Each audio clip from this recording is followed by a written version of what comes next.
Hello class 10 students, welcome to our EPH class है। आज हामी पपुलेसन कन्ट्रोलका डाइरेक्ट मेथड्स पढ्न गइरहेका छौँ। योभन्दा अगाडिको क्लासमा हामीले इन्डाइरेक्ट मेथड्सहरू पढ्यौँ।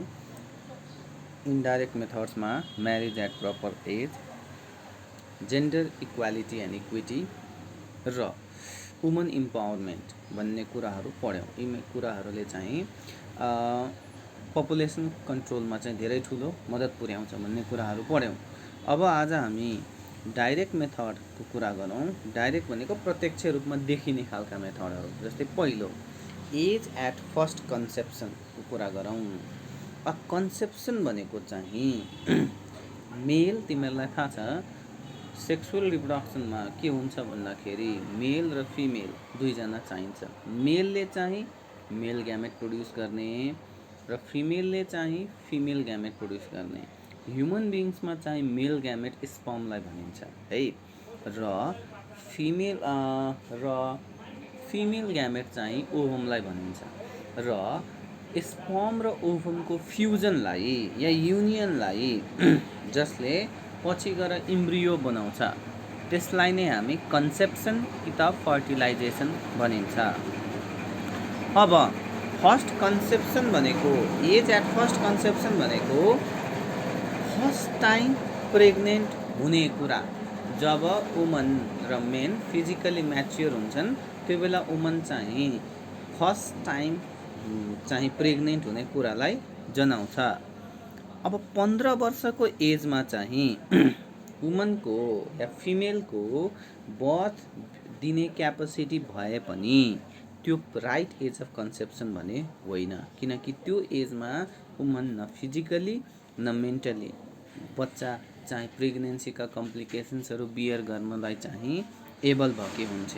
नेपालको केसमा चाहिँ 20 वर्षभन्दा कमकै वुमनहरू प्राय प्रेग्नेन्ट भएको देखिन्छ। यसले गर्दा पपुलेसन साइजमा वात्तै इन्क्रिज भएको छ, किनकि हाई फेकन्डिटी हुन्छ, बर्थ स्पेसिङ कम भयो, धेरै बच्चाको एमाउन्ट चाहिँ बढी हुन्छ, जसले गर्दा पपुलेसन इन्क्रिज धेरै भइरहेको छ। त्यही भएर यो कन्डिसनले गर्दाखेरि या भनौँ यही एज एट फर्स्ट कन्सेप्सन चाहिँ एकदम थोरै एज भएको भएर चाहिँ धेरै वुमनहरूले एकदमै भेनरेबल या भनौँ एकदमै डेडली डिजिजहरू चाहिँ फेस गरेर उनीहरूको हेल्थ चाहिँ डिटोरिएट भएको, उनीहरू इल हेल्थ अवस्थामा पुगेको र कति वुमनहरूले चाहिँ या भनौँ म्याटर्नल मदरहरूले चाहिँ आफ्नो ज्यान समेत गुमाउनु परेको अवस्था अहिलेको छ। त्यही भएर धेरै रिसर्चरहरूले के भन्छन् भन्ने 20 देखि 25 वर्षको उमेर चाहिँ म्यारेज एट के भन्छ age at first conception right age हो रे, फर्स्ट कन्सेप्सनको राइट एज हो रे। अब राइट एजमा कन्सेप्सन गर्नुको फाइदाहरू के हो भन्दा फिमेललाई फिजिकल्ली र मेन्टली स्ट्रङ हुन्छन् त्यो एजमा गऱ्यो भने। दोस्रो, मेल र फिमेल दुवैलाई आफ्नो रिप्रोडक्टिभ हेल्थको बारेमा, त्यसको राइट्सको बारेमा र उनीहरूको रेस्पोन्सिबिलिटिजहरूको बारेमा थाहा हुन्छ। मदरले हेल्दी चाइल्ड अनि मात्रै बियर गर्न सक्छिन्। प्रिम्याच्योर बेबी हुने चान्स कम हुन्छ, मिसक्यारेज हुने चान्स या एबोर्सन हुने चान्स पनि एकदमै कम हुन्छ। उनीहरू चाहिँ इन्कम जेनेरेटिङ एक्टिभिटिजहरूमा चाहिँ इन्भल्भ हुन सक्छन्, जसले गर्दा पछि उनीहरूले चाहिँ बच्चाको राम्ररी ध्यान पुर्याउन सक्छन्। अब दोस्रो डाइरेक्ट मेथडको कुरा गरौँ, हामी बर्थ स्पेसिङको बारेमा कुरा गरौँ है। बर्थ स्पेसिङ भनेको चाहिँ के हो भन्ने कुरा गरौँ। दुईवटा चिल्ड्रेनको बर्थ हुने बिच जुन ग्याप हुन्छ नि, त्यो ग्यापलाई हामी के भन्छौँ, बर्थ स्पेसिङ भन्छौँ। र त्यसै गरी चाहिँ पहिलो बर्थ र म्यारिज बिचको ग्यापलाई पनि हामी बर्थ स्पेसिङ नै भन्छौँ। अब एउटा वुमन पाइसकेपछि वुमनको बडी के भएको हुन्छ भन्दाखेरि विक भएको हुन्छ, र त्यही भएर उनलाई आफूलाई बलियो पार्नलाई रेस्टको आवश्यकता पर्छ। त्यही भएर के भनिन्छ भन्दाखेरि एउटा बच्चा पाइसकेपछि कमसेकम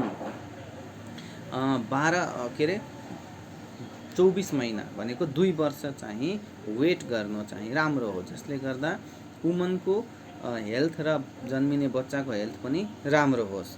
यही जुन 24 महिनाको चाहिँ पिरियड छ, रेस्ट पिरियड छ, त्यसैलाई बर्थ स्पेसिङ भन्छ।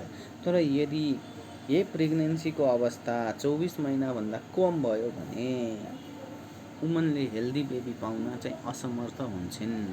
अहिले पनि हरेक वर्ष वुमनहरूलाई चाहिँ बच्चा पाउनलाई फोर्स गरिन्छ भनौँ, उनीहरूले पाइरहेका हुन्छन्। यही कारणले गर्दाखेरि नेपालमा इन्फेन्ट मोर्टालिटी रेट र चाइल्ड मोर्टालिटी रेट हाई छ। बच्चा धेरै फ्रिक्वेन्ट डेलिभरी भयो भने के रिस्कहरू हुन्छ? पहिलो, वुमनले बच्चालाई खुवाउने सफिसियन्ट मिल्क प्रड्युस गर्न सक्दिनन्, जसले गर्दा चाहिँ बेबिजलाई एकदम डेन्जरस डिजिजहरू लाग्ने, चाहिँ डेडली डिजिजहरू लाग्ने सम्भावना बढ्छ।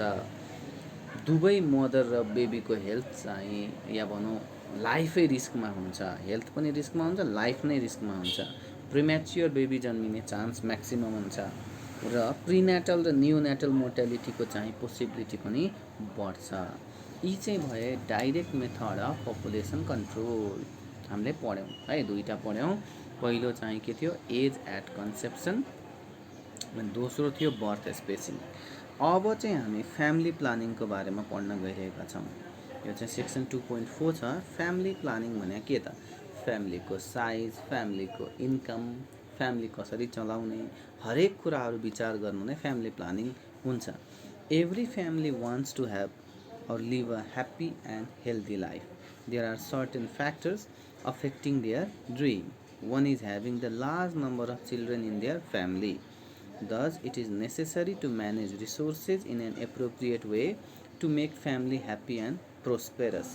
Family planning is an important part of this process. So, family life समृद्ध बनाउन, प्रोस्पर बनाउन, डेभलप बनाउन, क्वालिटी अफ लाइफ मेन्टेन गर्न धेरै कुराहरू विचार गर्नुपर्ने हुन्छ। तिनीहरूमध्ये एउटा कुरा भनेको नम्बर अफ चिल्ड्रेन कति राख्ने या मेम्बर्स अफ फ्यामिली कति राख्ने भन्ने कुरा हुन्छ। त्यही कुरा सोच्नु चाहिँ फ्यामिली प्लानिङ हो है। Family planning is the planning of when to have children, कहिले बच्चा पाउने, use of birth control and other techniques to implement such plan. अब कहिले बच्चा पाउने, कतिवटा पाउने र कुन कुन मेथड्सहरू चाहिँ त्यो कुराहरू पाउनलाई एप्लाई गर्ने भन्ने कुरा नै फ्यामिली प्लानिङ अन्तर्गत पर्छ। अब फ्यामिली प्लानिङमा कुन टेक्निकहरू जुन युज गरिएको छ त्यो पहिलो चाहिँ सेक्स एजुकेसन, त्यसपछि चाहिँ सेक्सुअली ट्रान्समिटेड इन्फेक्सनको चाहिँ प्रिभेन्सन र management, pre conception counselling and management and infertility management आदि पर्छन्। यो चाहिँ त्यस्तो युजुअली त्यतिखेर एप्लाई गरिन्छ जुन बेला कपालले चाहिँ आपसी समझदारीमा फ्यामिली कतिवटा बच्चा पाउने, कहिले पाउने, कसरी हेल्दी बच्चा जन्माउने प्रति कन्सियस हुन्छन्। त्यो बेला चाहिँ फ्यामिली प्लानिङको आवश्यकता पर्छ। फ्यामिली प्लानिङ सर्भिस भने के हो त भन्दा, family planning service are defined as educational, comprehensive, medical or social activities which enable individuals to determine freely the number and spacing of their children and to select the means by which this may be achieved. कति सजिलो छ। Educational activity हो रे, comprehensive activity हो रे। Educational भनेको शैक्षिक भनौँ, किनकि शिक्षाको आधारमा बुझाइन्छ नि त्यो कुराहरू। कम्प्रिहेन्सिभ भनेको सानो एरिया छैन, ठुलो एरिया कभर गर्छ रे। यो मेडिकल एक्टिभिटिजहरू पनि हुनसक्छ, जस्तै अब अपरेसन गर्नुपर्ने होला रे, औषधि दिनुपर्ने होला रे, मेडिकल भयो। सोसल एक्टिभिटिज भनेको सोसाइटीमा चाहिँ ज्ञान पुर्याउनु पर्ने होला रे, फ्लोरिसिङ नलेजहरू दिनुपर्ने होला रे, सोसल एक्टिभिटिजहरू पनि भयो रे, जसले इन्डिभिजुअल्सहरूलाई जस्तै कपलहरूलाई के गर्छ भन्दाखेरि उनीहरूको चिल्ड्रेनको चाहिँ नम्बर फ्रिली डिटरमाइन गर्न र चिल्ड्रेन बिचको जुन स्पेसिङ राख्न र त्यो कुरा कसरी पाउने भन्ने कुरा मिन्स प्रोभाइड गर्नलाई पनि के गर्छ, त्यसले मद्दत पुर्याउँछ। अब फ्यामिली प्लानिङको बेनिफिट्सहरू के हो, फाइदा के हो? पहिलो, त्यसले प्रेग्नेन्सी रिलेटेड हेल्थ रिस्क जुन वुमनमा हुन्छ त्यसलाई प्रिभेन्ट गर्छ। इन्फेन्ट मोर्टालिटी रेटलाई घटाउँछ। एचआइभी एड्सबाट प्रिभेन्ट हुनलाई मद्दत पुर्याउँछ।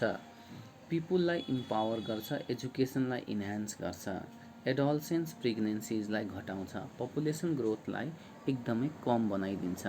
यी चाहिँ अब यहाँ चार्टमा एकदम मजाले देखाउन खोजिएको छ मेथड अफ फ्यामिली प्लानिङको बारेमा। अब मेथड अफ फ्यामिली प्लानिङ हेर, पहिलो चाहिँ एउटा हुन्छ नेचुरल मेथड, अर्को हुन्छ आर्टिफिसियल मेथड हुन्छ। नेचुरल मेथडमा चाहिँ रिदम कि त क्यालेन्डर मेथड हुन्छ, विथड्रल मेथड हुन्छ, बसल बडी टेम्परेचर मेथड हुन्छ, प्रोलोङ्ड ल्याक्टेसन मेथड हुन्छ, सर्भिकल म्युकस मेथड हुन्छ, ल्याक्टेसनल एमेनोरिया मेथड हुन्छ। यी चाहिँ natural method of family planning भए। त्यसै गरी आर्टिफिसियल मेथडमा चाहिँ टेम्पोररी कि त पर्मानेन्ट भनेर डिभाइड गर्न सकिन्छ। टेम्पोररीमा चाहिँ मेलको लागि चाहिँ कोन्डम हुन्छ, फिमेलको लागि चाहिँ फेमिडम, पिल्स, फोम ट्याब्लेट, आइयुडी, डिपो प्रोभेरा, नोर प्लान्ट, अनि त्यसै गरी चाहिँ डायफ्राम या त्यसै गरी इमर्जेन्सी कन्ट्रासेप्टिभ डिभाइसेसहरू हुन्छ भने पर्मानेन्ट मेथडमा चाहिँ मेलको लागि भेजेक्टोमी हुन्छ भने फिमेलको लागि मिनी ल्याप र ल्याप्रोस्कोपी हुन्छ। यी चाहिँ भए methods of family planning, natural र आर्टिफिसियल। नेचुरल फेरि हेर कतिवटा छ, 6वटा मेथड छ। आर्टिफिसियलमा पनि टेम्पोररी र पर्मानेन्ट छ। टेम्पोररीमा मेलको लागि एउटा छ, फिमेलको लागि फेरि हेर 8वटा छ। अनि त्यसै गरी चाहिँ पर्मानेन्टमा मेलको लागि एउटा छ, फिमेलको लागि चाहिँ 2टा छ। यी मेथड्सहरू चाहिँ एप्लाई गर्न सकिन्छ फ्यामिली प्लानिङको लागि। अब यसलाई अलिक डिटेलमा पढौँ। Natural methods are the methods use to control birth without using any artificial devices. Natural मेथड्सहरू चाहिँ कुनै आर्टिफिसियल डिभाइस युज नगरी चाहिँ बर्थलाई कन्ट्रोल गर्नु नै पर्छ। अब केही इक्जाम्पल्सहरू दिएको छ, केही मेथड्सहरू डिस्क्राइब गरेको छ। पहिलो मेथड छ रिदम और calendar method. एभोइडिङ sexual intercourse within 11 to 19 days of menstruation is the rhythm or calendar method. During this period, there is the high chance of conception as the ovum meets the sperm. The calendar method is calculation-based approach where previous menstruational cycles are used to predict the first and last fertile day in future menstruational cycles. This method requires a good understanding of fertile and infertile phases of woman's menstruational cycle. It is based on the regularity of menstruational cycle and fact that ovum can only be fertilized within 24 hours of ovulation. One should have sexual relationship on infertile periods or dry days भनेको छ। अब यहाँ एउटा chart दिएको छ, त्यसबाट बुझौँ। Calendar मेथडमा के हुन्छ भन्दाखेरि नर्मली एउटा मेन्सुरेसनल पिरियड लगभग 32 दिनको इन्टरभलमा हुन्छ। अब त्यसमध्ये चाहिँ सेक्सुअल रिलेसनसिपबाट नै हामीलाई थाहा छ स्पर्म र ओभम मिट हुन्छ। स्पर्म र ओभम मिट भएर नै बेबी बर्न हुने हो। त हामीले चाहिँ ओभम प्रोड्युस हुने बेलाभन्दा बाहेक, किनकि एउटा ओभम चाहिँ 24 घन्टा मात्रै बाँच्छ, त यदि चाहिँ हामीले अति सतर्कतापूर्वक त्यो जुन पिरियड छ त्यो पिरियडलाई, ओभम बाँच्ने पिरियडलाई हामीले के गर्यौँ भन्दाखेरि चाहिँ कभर गरिदियौँ भने त्यो बेलामा चाहिँ रिलेसनसिप मेन्टेन भएन भने के हुन्छ भन्दाखेरि आफसे आफ त्यो ओभम डिस्ट्रोय भएर जान्छ, स्पर्म र ओभम मिट हुने चान्स हुँदैन र कन्सेप्सन हुने या बर्थ दिने प्रोबेबिलिटी के हुन्छ, घटेर जान्छ। यही नै क्यालेन्डर मेथडको मेन कुरा हो। जस्तै यहाँ हेर्न सक्छ, जस्तै मेन्सुरेसन भएको पहिलो दिन, जस्तै 5 दिनसम्म मेन्सुरेसन भयो है। अब त्यसपछि 6औँ, 7औँ, 8औँ, 9औँ, 10औँ, 11औँ दिनमा चाहिँ पुरै ड्राई डे, यसमा ओभम प्रोड्युस हुँदैन। त्यही भएर यो बेलामा चाहिँ कपुलेसन गर्नु या सेक्सुअल इन्टरकोर्समा भाग लिँदाखेरि चाहिँ केही फरक पर्दैन, बच्चा जन्माउन सकिँदैन, बच्चा पाइँदैन, किनकि ओभम नै प्रोड्युस भएको हुँदैन।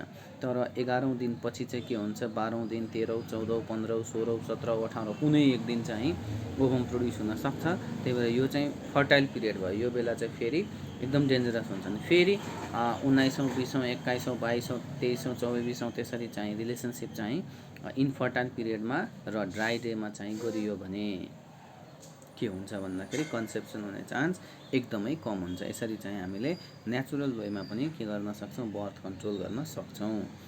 अब एडभान्टेज के हो, यसमा कुनै फर्टिलिटी इन्डिकेटर्सहरूको डेली मोनिटरिङ चाहिएन है। क्यालेन्डर मेथडबाट कुनै आर्टिफिसियल डिभाइसेसहरू चाहिएन, त्यही भएर त्यो कुरा चाहिएन।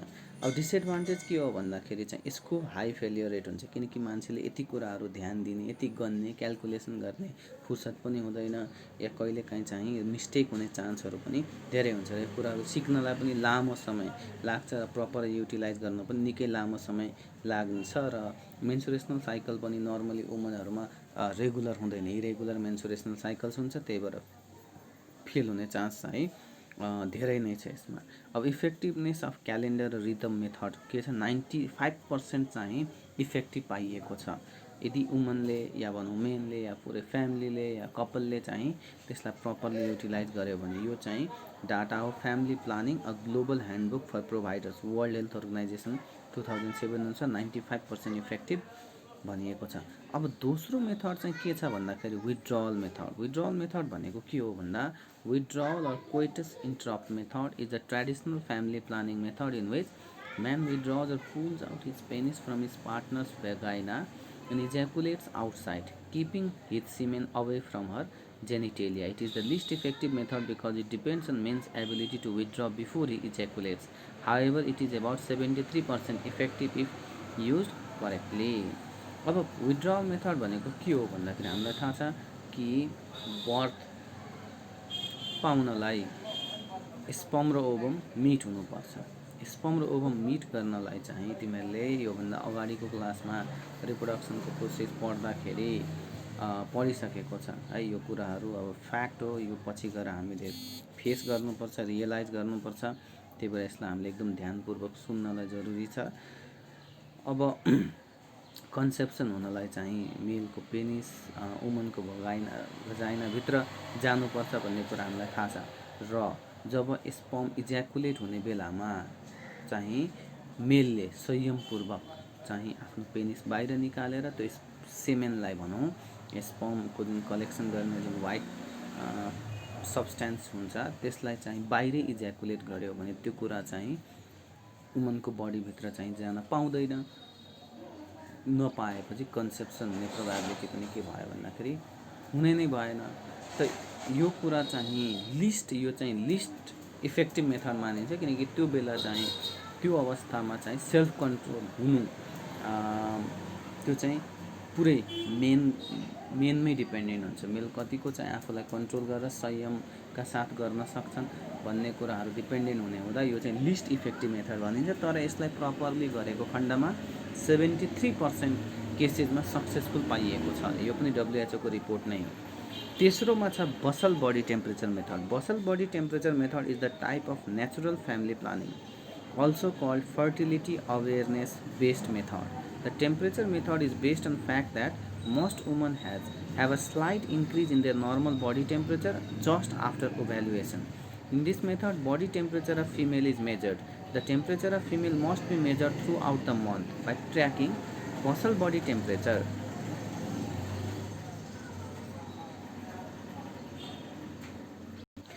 Of the female partner each day, one may be able to predict when she will ovulate. In turn, this may help to determine when they are most likely to conceive.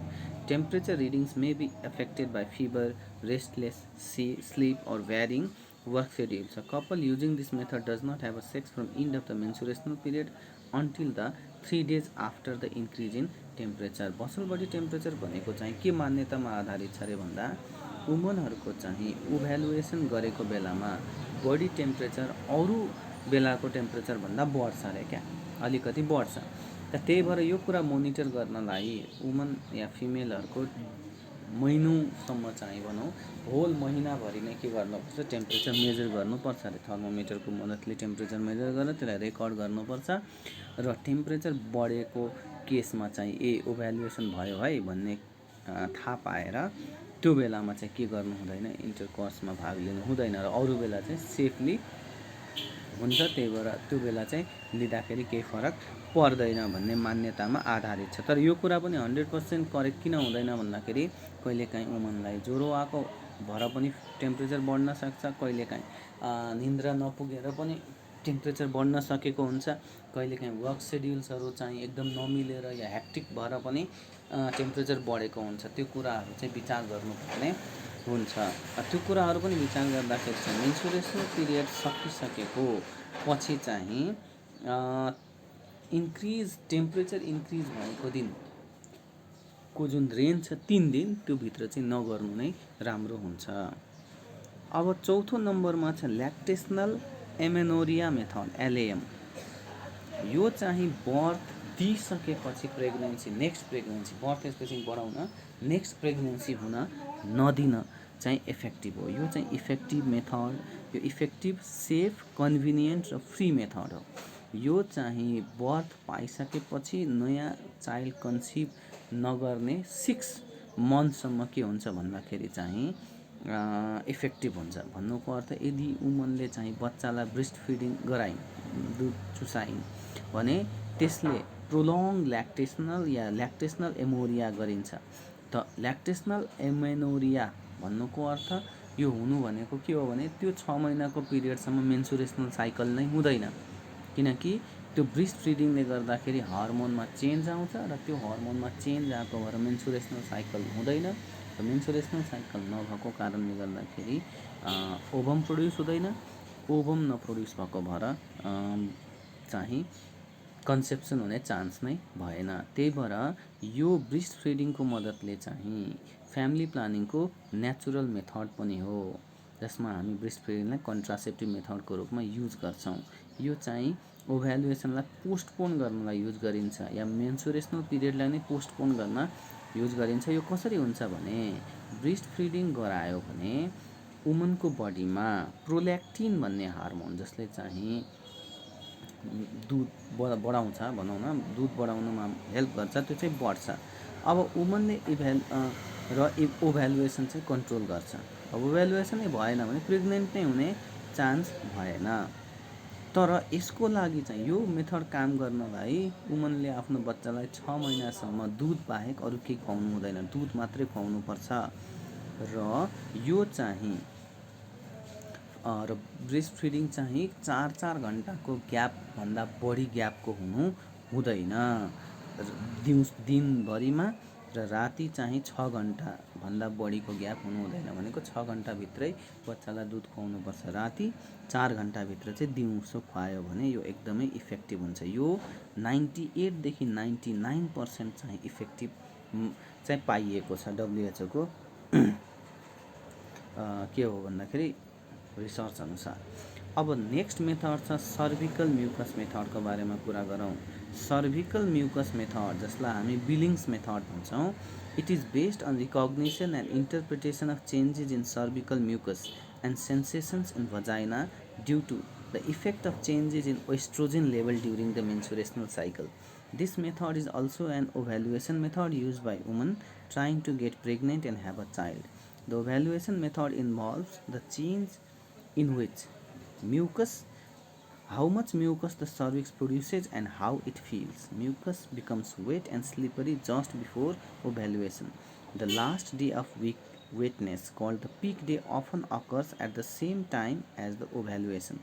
Just after the peak day, the mucus becomes thick again and may even go away. The feeling of dryness comes back. The safe period is 10 or 11 days at the end of the cycle, and dry days, if any, that occurs just after menstruation. The fertile period during which couples should not have sex starts with the and continues until the 4 days after the starts with the peak day and continues until 4 days after the peak day. अब cervical mucus method भनेको के हो भन्दाखेरि सर्भिक्सले produce गर्ने mucus र भजाइनामा हुने फिलिङको आधारमा पनि चाहिँ हामीले बर्थ कन्ट्रोल मेजर गर्न सकिन्छ। यो चाहिँ पार्टिकुलरली वुमन ले चाहिँ एप्लाई गर्ने मेथड हो। आफ्नो म्युकस चाहिँ कतिको स्लिपरी छ, कतिको वेट छ चाहिँ त्यो हेरेर चाहिँ निकाल्न सकिन्छ। पिक डेमा चाहिँ या ओभ्यालुएसन हुने डेलाई चाहिँ हामी पिक डे भन्छौँ। त्यो पिक डेमा चाहिँ सर्भिकल म्युकस कस्तो हुन्छ अरे, थिन र स्लिपरी हुन्छ भने अरू दिनमा चाहिँ यो के हुन्छ, एकदमै थिक हुन्छ अरे। त यसरी चाहिँ थिन र स्लिपरी भएको डेमा र त्यसको मेन्सुरेसनल साइकल या भनौँ त्यो साइकलको इन भएको 10 दिन या 11 दिन पछिका पिरियडहरूलाई चाहिँ यसलाई सेफ डे मान्न सकिन्छ। सर्भिकल म्युकस मेथड अनुसार सेफ डे मान्न सकिन्छ र त्यो बेलामा चाहिँ बच्चा कन्सेप्सन हुँदैन। र यो मेथड पनि 97% इफेक्टिभ मानिएको छ यदि चाहिँ वुमनले म्युकसको थिकनेस करेक्टली डिटरमाइन गर्न सकिन् भने यो पनि एकदमै इफेक्टिभ मेथड अन्तर्गत नै पर्छ। यो पनि WHO को रिपोर्ट अनुसारकै कुरो हो। अब आर्टिफिसियल मेथडको बारेमा कुरा गरौँ। त्यो त नेचुरल मेथड थियो। अब मान्छेहरूले नै केही डिभाइसेसहरू चाहिँ बनाएका छन् जसको युजले चाहिँ के गर्न सकिन्छ, एग र ओभमको या भनौँ एग र स्पर्मको चाहिँ फर्टिलाइजेसनलाई रोकिदिन्छ र चाहिँ कन्सेप्सन चाहिँ फ्युटस हुन दिँदैन। यस्तो खालको कुराहरू आर्टिफिसियली गर्यो भने त्यसलाई आर्टिफिसियल मेथड्सहरू भन्छन्। अब त्यसमा पनि आर्टिफिसियल मेथड्समा पनि टेम्पोररी मेथड र के छ भन्दाखेरि चाहिँ पर्मानेन्ट मेथड छ। टेम्पोररी मेथडमा चाहिँ पहिलो के छ भन्दाखेरि यो कन्डमको छ। अब कन्डमले के गरिदिन्छ भन्दा कन्ट्रासेप्सनमा एउटा बेरियर प्रोड्युस गरिदिन्छ। अब यहाँ पिक्चर देखाएको छ, यो चाहिँ पेनिसमा लगाइन्छ। यसले के गर्छ, स्पर्मलाई चाहिँ भजाइनाभित्र छिर्न दिँदैन। यसले के गर्छ, त्यसैलाई रोकेर राख्छ र स्पर्म र ओभमको फर्टिलाइजेसन हुन दिँदैन। अब यो चाहिँ नर्मली थिन सिट हुन्छ। यो ल्याटेक्स एक प्रकारको रबरले बनाइन्छ र त्यसै गरी फिमेल कन्डम फेमिडम भन्छ। यो चाहिँ पोलियुरेथिन सिटले बनाइन्छ जसको फ्लेक्जिबल रिङ हुन्छ। बाहिर र भित्रतिर फ्लेक्जिबल रिङ हुन्छ।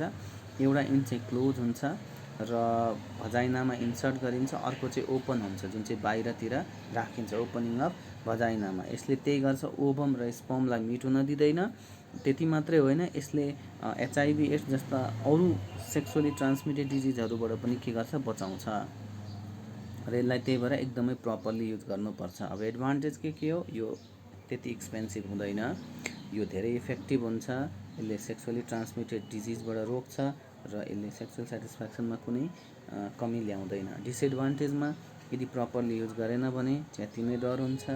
एकचोटि मात्रै प्रयोग गर्न सकिन्छ। कसैलाई यसप्रति एलर्जी हुन्छ।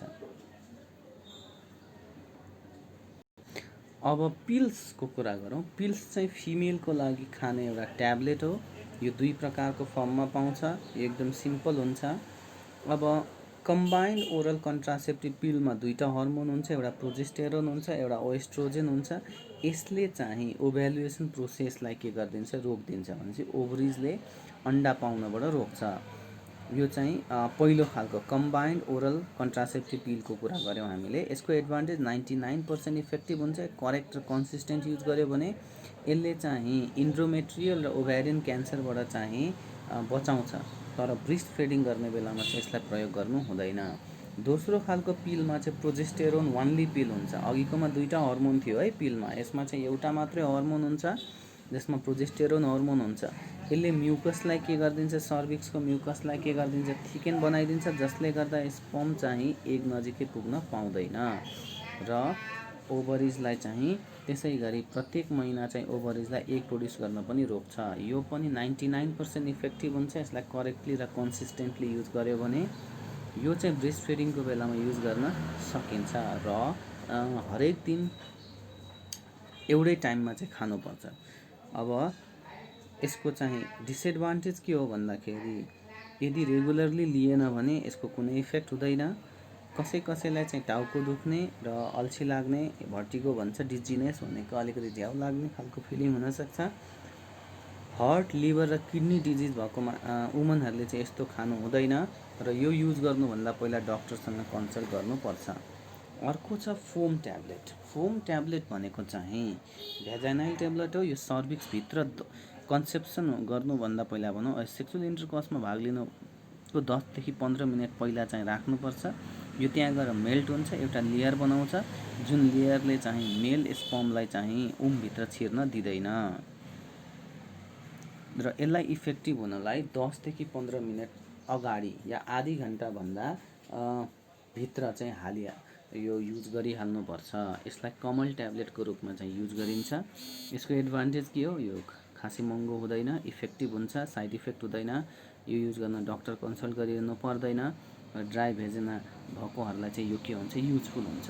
तर यसको डिसएडभान्टेज के छ भन्दाखेरि हरेक बेला चाहिँ युज गर्नुभन्दा पहिला सम्झेर त्यसलाई सर्भिसमा हाल्नै पर्छ र यो कहिलेकाहीँ बोरिङ पनि हुनसक्छ र यसले चाहिँ एसटिडिएसबाट रोक्न सक्दैन। अब आइयुसिडी इन्ट्रा युटेराइन कन्ट्रासेप्टिभ डिभाइस भनेको यो एउटा टी सेपको प्लास्टिक हुन्छ जुन चाहिँ युटेरसभित्र हालिन्छ प्रेग्नेन्सी बचाउनलाई।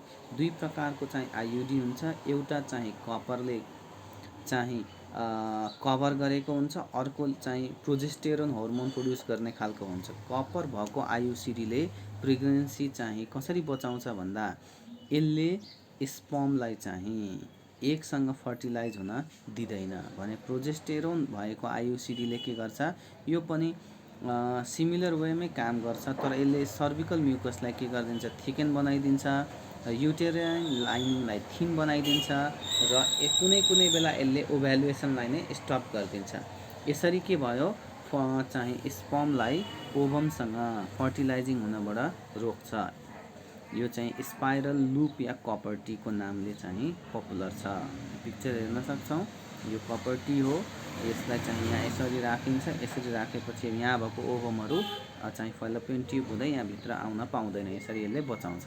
एडभान्टेज के हो, प्रेग्नेन्सी प्रिभेन्ट गर्न धेरै नै इफेक्टिभ हुन्छ। चाहिँ यो रेट यस्तो पाइएको छ अरे भन्दाखेरि 100मा 1 जनालाई मात्रै प्रेग्नेन्सी भएको भन्छ, 1% भन्दा पनि कम चान्सेस छ अरे प्रेग्नेन्सी हुने यो युज गरेका डिभाइसहरू। र एकचोटि हालिसकेपछि यो 12 वर्षसम्म चाहिँ युज हुन्छ। कपर आइयुसिडी भने प्रोजेस्टेरोन आइयुसिडी एकचोटि हालेपछि चाहिँ 3 देखि 5 वर्षसम्म ब्रान्ड अनुसार चाहिँ के हुन्छ भन्दाखेरि युजफुल हुन्छ यो, र बेबी चाहिएको खण्डमा यसलाई रिमुभ गर्न पनि सकिन्छ। तर यसको डिसएडभान्टेज के हो, सेक्सुअल डिजिजबाट बचाउन सक्दैन। त्यसै गरी इरेगुलर ब्लिडिङ कहिलेकाहीँ हुन्छ। कपर आइयुडीमा चाहिँ अलिकति बढी दुखाइका साथ हेभियर पिरियड्सहरू हुन्छ। त्यसै गरी चाहिँ प्रोजेस्टेरोन आइयुडीमा चाहिँ लाइटर र सर्टर पिरियड या कहिलेकाहीँ पिरियडै नहुन पनि सक्छ। अनि मेन्सुरेसन पछिका सिम्टम्सहरू जस्तै हेडेक, अनि एक्नी, अनि नौसिया, ब्रेस्ट टेन्डरनेस चाहिँ हार्मोनल आइयुसिडी युज गर्दाखेरि चाहिँ हुनसक्छ। यो चाहिँ डिसएडभान्टेज। अब नेक्स्ट छ डेपो प्रोभेरा इन्जेक्सन। यो पनि एउटा बर्थ कन्ट्रोल मेथड हो वुमनको लागि। यसमा पनि हर्मोन चाहिँ के गरिन्छ, प्रोजेस्टेरोन जस्तै हर्मोन डक्टरले वुमनको बडीमा आर्म हुँदै या बटक्स हुँदै चाहिँ इन्जेक्ट गरिन्छ। यसले पनि एकचोटि सुई लगाएको 14 हप्तासम्म चाहिँ रोक्छ। त्यही पनि हामीले प्रत्येक 12 हप्तामा चाहिँ यो लगाइरहनु पर्छ, जसले गर्दाखेरि चाहिँ कन्फर्म होस्, बर्थ कन्ट्रोल हुने कन्फर्म होस्। र birth control with Depo Provera begins immediately after first shot if given within first 5 days of menstrual period. Menstrual period भएको पहिलो 5 दिनमा हुनसाथ हामीले हाल्न साथै यो इफेक्टिभनेस काम गरिहाल्छ। डेपो प्रोभेरा 99% इफेक्टिभ हुन्छ प्रेग्नेन्सी कन्ट्रोल गर्ने बेलामा। Most women can use Depo-Provera. It is not recommended for women who have unexplained vaginal bleeding, liver disease, breast cancer or blood clots. यसको एडभान्टेज पिल भन्दा यो अलिक सस्तो हुन्छ, 99% इफेक्टिभ हुन्छ। यो चाहिँ सेक्सभन्दा पहिला युज गर्न पनि सकिन्छ, लङ टर्म प्रोटेक्सन हुन्छ, यसले कुनै एक्टिभिटीमा अफेक्ट गर्दैन। डिसएडभान्टेज के हो, यसको चाहिँ अनवान्टेड साइड इफेक्ट हुन्छ, यसले एसटिडिएसबाट बचाउँदैन, यसले इरेगुलर मेन्सुरेसनल पिरियड्स अकर गराउन सक्छ। त्यसै गरी चाहिँ यदि प्रेग्नेन्ट हुनु पर्यो भने धेरै महिना पहिला नै डिपो-प्रोभेरा चाहिँ स्टप गर्नुपर्छ र चाहिँ रेगुलर डक्टर भिजिट, अब यो लगाइरहनु त डक्टरकोमा गइरहनुपर्छ, यो चाहिँ अलिकति झ्याउ लाग्दो पनि हुनसक्छ। अब अनि 6औँमा चाहिँ इम्प्लान्ट, नर प्लान्टको कुरा गरौँ। Norplant system implants is an contraceptive use to prevent pregnancy. Doses of implant is 6 milligram या भनौँ क्याप्सुल 36 मिलिग्रामको 6वटा क्याप्सुल, जुन चाहिँ फर्स्ट 7 days अफ मेन्सुरेसनल साइकलमा चाहिँ के गरिन्छ भन्दाखेरि इम्प्लान्ट गरिन्छ। यसले लङ टर्म प्रेग्नेन्सीमा चाहिँ इफेक्ट गर्छ। अब यसको चाहिँ कमन साइड इफेक्ट के हो, हेडेक हुन्छ, नर्भसनेस हुन्छ, एन्जाइटी हुन्छ, नौसिया हुनसक्छ, डिजिनेस हुनसक्छ, rash, acne, change in appetite, weight gain, hair loss, prolong menstrual bleeding, spotting चाहिँ यसका अब डिसएडभान्टेज नै भन्न सक्छौँ।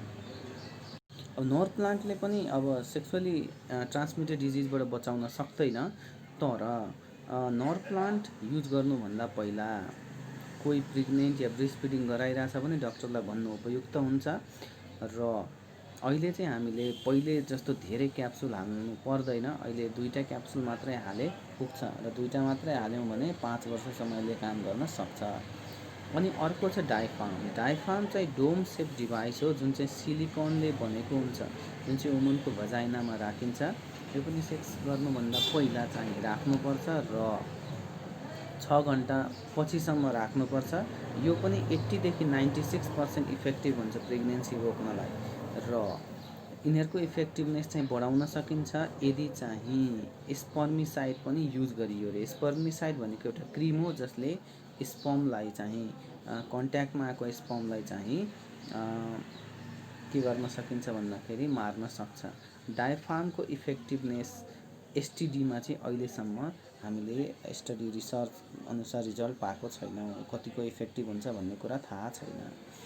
अब इमर्जेन्सी कन्ट्रासेप्टिभ डिभाइस भनेको चाहिँ बाई चान्स अनप्रोटेक्टेड सेक्स भयो, इम्प्लान्टेसन भयो, अब फर्टिलाइजेसन हुने चान्स भयो भने, अनि अहिले इमर्जेन्सी कन्ट्रासेप्टिभ पिल्सहरू बजारमा एभाइलेबल छ। यो चाहिँ कुन बेला, अनि त्यसले के गरिदिन्छ भन्दाखेरि त्यो कन्ट्रासेप्सन भइसकेपछि प्रोड्युस हुने इम्ब्रियोलाई मारिदिन्छ। अब त्यो कुन बेला युज गर्ने भन्दाखेरि चाहिँ यदि कन्ट्रासेप्टिभ डिभाइस युज गर्दा कुनै मिस्टेक भयो रे, जस्तै कन्डम युज गर्दा च्यातियो रे, या ओरल पिल्सहरू चाहिँ इरेगुलर भयो रे, डेली नखाएर ग्याप भयो रे त्यो बेला, या natural methods of birth control चाहिँ फेल भयो रे, या भजाइनाबाट आइयुडी डिभाइस निस्कियो रे, या 2 दिनभन्दा बढीसम्म फिमेलले पिल चाहिँ युज गर्नलाई बिर्सिन् भने, अनप्रोटेक्टेड सेक्स भयो भने यो युज गर्न सकिन्छ। अब इमर्जेन्सी कन्ट्रासेप्सन पिल्स जस्ता प्रोजेस्टिन पिल्स भन्छ, यो चाहिँ मर्निङ आफ्टर पिल्स भन्छ। यो चाहिँ बर्थ कन्ट्रोल पिल्स जस्तै हो, तर यसमा हायर डोज अफ हार्मोन्स हुन्छ। फुड एन्ड ड्रग एडमिनिस्ट्रेसन जसले 2006मा रिपोर्ट निकालेको थियो कि वुमन जसको एज चाहिँ 18 र ओल्डर छ उनीहरूले पिल्स चाहिँ फार्मेसीबाट प्रेस्क्रिप्सन बिना चाहिँ पाउन सक्छन्, तर 17 वर्ष वा त्योभन्दा मुनि एज भएका टिनेज गर्ल्सहरूले चाहिँ प्रेस्क्रिप्सनले मात्रै, हेल्थ केयर प्रोफेसनल्सको प्रेस्क्रिप्सनद्वारा मात्रै यो चाहिँ पिल्स युज गर्न सक्छन्। यो चाहिँ 2 डोजमा लिइन्छ 12-12 घन्टाको फरकमा। अब यो चाहिँ अनप्रोटेक्टेड सेक्स भएको 72 घन्टाभित्र युज गर्यो भने यसले इफेक्टिभ काम गर्छ, तर यसले चाहिँ 120 घन्टा 5 दिनसम्म पनि गर्यो भने प्रेग्नेन्सीको रिस्कलाई के गर्न सक्छ, अलिक कम गरिदिन्छ। अब मेन्सुरेसनल साइकल, वुमनमा हुने मेन्सुरेसनल साइकलमा डिपेन्डेन्सीको आधारमा यो चाहिँ कुन बेला युज गर्ने भन्ने कुरा त्यसले डिटरमाइन गर्छ। र यसले कसरी काम गर्छ भने यसले इभ्यालुएसनलाई कि त डिले गरिदिन्छ, कि त स्टप गरिदिन्छ, कि त युटेरस लाइनिङलाई अल्टर गरिदिन्छ, जसले गर्दा फर्टिलाइज एगको इम्प्लान्टेसनलाई के गरिदिन्छ, प्रिभेन्ट गरिदिन्छ। इक्जाम्पलमा के हो, I pills, E72, unwanted and Econ यिनीहरू छन्। अब आइयुसिडी दोस्रो पिल्सको नाम हो intrauterine contraceptive device. Intrauterine device IUCD can sometimes be use as the form of emergency कन्ट्रासेप्सनको रूपमा युज गरिन्छ। Insertion of IUD within the 7 days of unprotected intercourse is 99% effective in preventing pregnancy with a typical age हो भन्छ। Unprotected भयो अरे अनि गएर IUCD IUD हालिदिइहाल्यो भने 99% इफेक्टिभ हुन्छ यदि 7 डेजभित्र युज गर्यो भने। यो हाल्नलाई ट्रेन्ड हेल्थ प्रोफेसनल चाहियो, जसले चाहिँ त्यसपछि भजाइना हुँदै सर्भिक्स हुँदै युटेरसमा हाल्न सकोस्। अब यसले स्पर्म मुभमेन्टलाई इन्टरफेयर गरिदिन्छ, जसले गर्दा चाहिँ फर्टिलाइज एग इम्प्लान्ट हुनलाई, युटेराइन लाइनिङमा इम्प्लान्ट हुनलाई यसले के गरिदिन्छ, अप्ठ्यारो बनाइदिन्छ, जसले गर्दा कन्सेप्सन चाहिँ रोक्छ। यसले चाहिँ स्पर्म र ओभम मिट हुन पनि स्टप गरिदिन्छ वुममा वा फेलोपियन ट्युबमा। यसरी यसले चाहिँ बर्थ कन्ट्रोलमा मद्दत पुर्याउँछ। तेस्रो छ कम्बाइन्ड ओरल कन्ट्रासेप्टिभ पिल्स और युजपे मेथड। यो पिल्सहरू पनि 2 डोजमा लिइन्छ। प्रत्येक डोजमा चाहिँ इस्ट्रोजेन हुन्छ 100 देखि 120 माइक्रोग्राम्स इथाइलिन इस्ट्राडियोल हुन्छ र प्रोजेस्टेन पिल्स हुन्छ। इस्ट्रोजेन र प्रोजेस्टेरोन चाहिँ दुईवटा फिमेल सेक्स हर्मोन्स हो, हामीलाई थाहा छ। इस्ट्रोजेन र प्रोजेस्टेरोनको चाहिँ कम्बाइन गर्यो भने यसले ओभ्यालुएसनलाई के गर्छ, प्रिभेन्ट गरिदिन्छ। भन्नुको त ओभ्यालुएसन भनेको ओभ्यारिजबाट अन्डा पाउनु, ओभ्यारिजले अन्डा प्रड्युस गर्ने जुन प्रोसेस छ त्यसलाई यसले के गरिदिन्छ, स्टप गरिदिन्छ। यसले अर्को पनि के गर्छ, युटेरस या उमको लाइनिङलाई चेन्ज गरिदिन्छ, जसले प्रेग्नेन्सीलाई हुन दिँदैन। र त्यसै गरी यसले सर्भिक्समा भएको म्युकसलाई पनि के गरिदिन्छ, अलिक थिकेन बनाइदिन्छ, त्यसको थिकनेसलाई चेन्ज गरिदिन्छ, जसले गर्दा स्पर्म चाहिँ युटेरसभित्र पस्न पाउँदैन। अब कति गर्ल्सहरूमा चाहिँ यो पिल्सहरूका साइड इफेक्ट पनि देखिएका छन्, जस्तै nausea, vomiting, breast tenderness, abdominal pain, headache, dizziness, fatigue. र माइनर्समा चाहिँ यसको धेरै नै साइड इफेक्ट पाइएको छ र 1-2 दिनमा चाहिँ अरू यो नर्मल मान्छेहरूले युज गर्दाखेरि अलिकति इम्प्रुभमेन्ट चाहिँ देखिन सक्छ हेल्थ कन्डिसनमा। र यो युज गरेपछि गर्लको मेन्सुरेसनल पिरियडमा पनि इरेगुलर हुन सक्छ। अब पर्मानेन्ट मेजर्स। पर्मानेन्ट मेजर्स भनेको जुन एप्लाई गरिसकेपछि हामीले कहिले पनि बच्चा नपाउन् भन्ने हिसाबले, अब जस्तै सोच्छौँ कसैको 2टा बच्चा 3टा बच्चा हुन्छ, अनि अब उनीहरूको विचार भयो ल अब हामी कहिले बच्चा नपाउने भन्ने खालको विचार भयो भने कपालले यो पर्मानेन्ट मेजर्स युज गरेर चाहिँ के गर्न सक्छन् भन्दाखेरि अब बच्चा कहिले नपाउने गरी व्यवस्था मिलाउन सक्छन्। मेलमा चाहिँ जुन मेथड छ भ्यासेक्टोमी हुन्छ, यो कन्सेप्सन प्रिभेन्ट गर्ने पर्मानेन्ट मेथड हो। यसको लागि एउटा माइनर सर्जरी गरिन्छ। तिमीहरूले चाहिँ क्लास 9मा मेल रिप्रोडक्टिभ सिस्टम पढ्दाखेरि भास्ट डिफरेन्स भनेर पढेको थियो, जुनले स्पर्मलाई चाहिँ टेस्टिकल्सबाट सेमिनल फ्लुइडलाई चाहिँ के अगाडि लिएर जान्छ। त्यो ट्युबलाई चाहिँ के गरिन्छ भन्दाखेरि कट गरिन्छ, अनि त्यसलाई चाहिँ डोरीले या केहीले ब्लक गरिन्छ, जसले गर्दा के हुन्छ, अब सेमेनले चाहिँ के हुन्छ, सेमिनल फ्लुइड भनेको पहिला त स्पर्म प्रोड्युस हुन्छ टेस्टेसले, स्पर्म चाहिँ भास्ट डिफरेन्सबाट कहाँ जान्छ, सेमेनमा जान्छ। त्यो सेमेन या सेमिनल फ्लुइडमा जान्छ, जसले गर्दा सेमेन फर्मेसन हुने हो। त्यो बिचको भास्ट डिफरेन्सलाई नै कट गर्यो भने त्यो स्पर्म चाहिँ सेमेनमा जान पाउँदैन। सेमेनमा जान नपाएपछि के भयो भन्दाखेरि चाहिँ स्पर्मै नभएपछि त कन्ट्रासेप्सनै हुने कुरा भएन, कन्सेप्सनै हुने कुरा भएन। यसले मेन्सको एबिलिटी, इरेक्सन या इन्जोय सेक्स हुने एबिलिटीलाई इन्टरफेयर गर्दैन। भेसेक्टोमी भएपछि मान्छेले चाहिँ स्पर्म काउन्ट गराउनु पर्छ, कतिको इफेक्टिभ छ भनेर चेक गर्नलाई देखाउनु पर्छ, र यो चाहिँ एकदमै राम्रो मेथड हो। अब फिगरमा हेर, यो भास्ट डिफरेन्स भन्ने यहाँ दिएको छ, भास्ट डिफरेन्सलाई हेर है पहिला, अनि त्यही भास्ट डिफरेन्सलाई कट गरेर त्यहाँ बिचमा टालेको छ है, त्यहाँ एउटा लाइनले धर्सोले देखाएको छ हो, त्यसलाई नै त्यही मेथड भनेको भ्यासेक्टोमी भयो। अब यहाँ हेर, यहाँ मुनि टेस्टेस छ, टेस्टेसबाट माथि चाहिँ सेमिनल भेसाइकलमा सेमेनसँग गएर यो स्पर्म मिट हुन नपाएपछि के भयो भन्दाखेरि बर्थ हुने चान्स नै हुँदै भएन। यसको एडभान्टेज के हो भन्दाखेरि कुनै सेक्सुअल सेटिस्फ्याक्सनमा नेगेटिभ इफेक्ट हुँदैन, पर्मानेन्ट हुन्छ र माइनर सर्जरीबाट हुन्छ। डिसएडभान्टेज के हो भन्दाखेरि यो युज गरेको केही महिनासम्म कन्डोम युज गर्न सजेस्ट गरिन्छ। सेमिनल फ्लुइडलाई एकचोटि टेस्ट गर्नुपर्छ, सक्सेसफुल भयो कि भएन। यसले सेक्सुअली ट्रान्समिटेड डिजिजबाट बचाउँदैन। अब फिमेलको लागि चाहिँ मेथड छ मिनी ल्याब। यो फिमेलले युज गर्ने चाहिँ एउटा मेथड हो।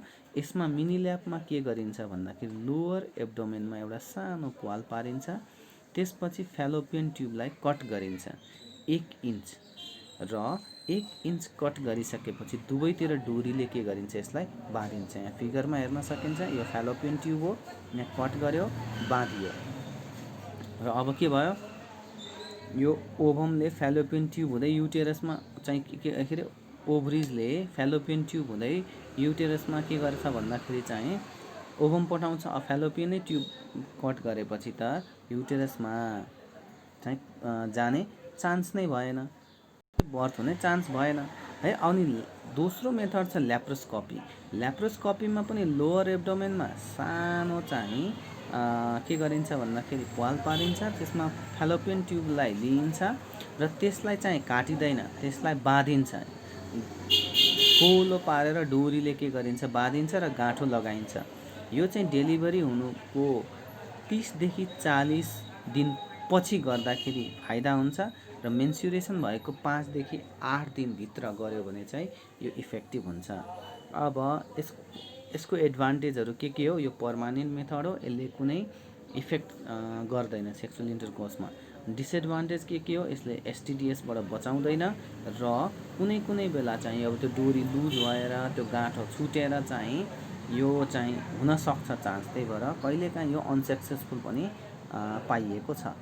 ल गाइज, हामीले यो एक्सर्साइज पनि सक्यौँ। हामीले यो च्याप्टरमा चाहिँ अब यो च्याप्टर भन्दा पनि यो अन्तिम भिडियोमा चाहिँ धेरै कुराहरू हामीले पढ्यौँ। पर्मानेन्ट मेथड, नेचुरल मेथड्सहरू, के अरे आर्टिफिसियल मेथडमा पनि temporary method, permanent method, natural मेथड्सहरू पनि पढ्यौँ फ्यामिली प्लानिङका।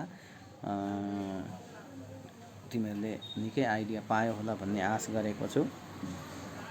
अनि पहिलो काम चाहिँ तिमीहरू के गर भन्दाखेरि यो डायग्राम चाहिँ गर है। हुन त अहिले एक्सर्साइजमा डायग्राम आयो भने भन्नुला, तर यो चाहिँ 2-3 चोटि प्र्याक्टिस गर्यो भने नै फाइदा हुन्छ। त फर्स्ट काम भनेको तिमीहरूले के गर्नु भन्दाखेरि डायग्राम बनाउनु। ल अब एउटा एक्सर्साइज हेरौँ यसको। 8 नम्बर गर। Name 1 method of family planning in which pregnancy is suspected and medication is done afterward. अनि 9 नम्बरमा which method of family planning should be use to control STDs. यो युज गर्ने दुईवटा क्वेसन। अनि त्यसै गरी चाहिँ यो बी नम्बरको 8 नम्बर गर। What is the importance of natural method of contraceptive, list their advantages. अनि C number short notes on pills, permanent method of family planning, woman empowerment and population management, total fertility rate, total fertile परेन, अनि birth स्पेसिङको बारेमा पढ्यो है। भनेपछि 1, 2, 3, 5 चारवटा गर। Difference between चाहिँ गर्दाखेरि 3 नम्बर कन्डम र femidom, indirect and direct method of population management, त्यो दुईवटा गर।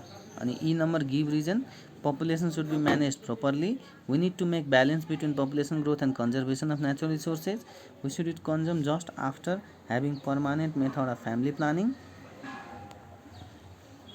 अनि लङ क्वेसनमा के गर्न सक्छौ भन्दाखेरि चाहिँ what do you mean by population management, list the methods and explain the temporary means of family planning in detail.